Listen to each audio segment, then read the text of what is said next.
नागपुर के school में एक शिक्षक द्वारा अनुचित तरीके से छूने की घटना सामने आ रही है। पुलिस को जानकारी मिलते ही आरोपी शिक्षक संकल्प वीरेंद्र मेधा को गिरफ्तार कर लिया। मामले की जांच जारी है। पुलिस ने आरोपी के खिलाफ सख्त कार्रवाई करने का आश्वासन दिया है। कॉलेज में जो उनके टीचर थे, सह शिक्षक, उनकी कंप्लेंट आई थी कि कुछ छेड़खानी एक टीचर उनका कर रहा है। उसके कंप्लेंट के अनुसार हमने एफआईआर दाखिल की है, पॉस्को की एफआईआर दाखिल की है और उसमें टीचर को अरेस्ट भी किया है। हम स्टॉप।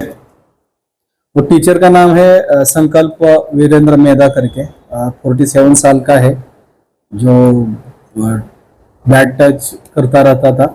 इसके कारण जो कंप्लेंट उनको स्कूल को मिली थी, उनके स्कूल के जो टीचर है उन्होंने कंप्लेंट दी है और उसके तहत हमने आरोपी को अरेस्ट किया है। त्याच्यामध्ये एसएपीएस जो हायस्कूल आणि ज्युनियर कॉलेज आहे त्यातल्या शिक्षकाच्या फिर्यादीवरून एका शिक्षकावरती गुन्हा दाखल केला आहे। त्याच्यावरती जो आरोपी आहे संकल्प मेधा करके, और उसको अरेस्ट भी किया है। जो उनके स्टूडेंट्स थे उनको बैड टच करता रहता था, ऐसी कंप्लेंट आई है और उसके तहत गुन्हा दाखल किया है। और तो इन्वेस्टिगेशन चालू है उसके बारे में। महाराष्ट्र टीवी 24 के लिए ब्यूरो रिपोर्ट।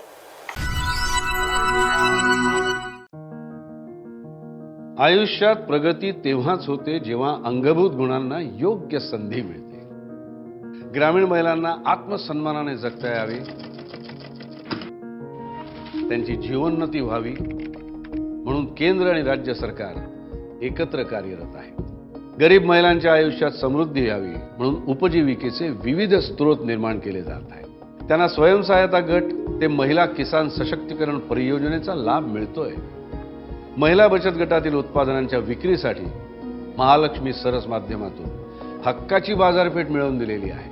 शेतकरी महिलांचे उत्पन्न वाढावे यासाठी 400 शेतकरी कंपन्या स्थापन केलेल्या आहेत। आज ग्रामीण भागातील लाखो महिलांच्या जगण्याचा दर्जा उंचावतो आहे। महाराष्ट्र राज्य ग्रामीण जीवनोन्नती अभियान, निर्धार ग्रामीण विकासाचा, महाराष्ट्राच्या उन्नतीचा।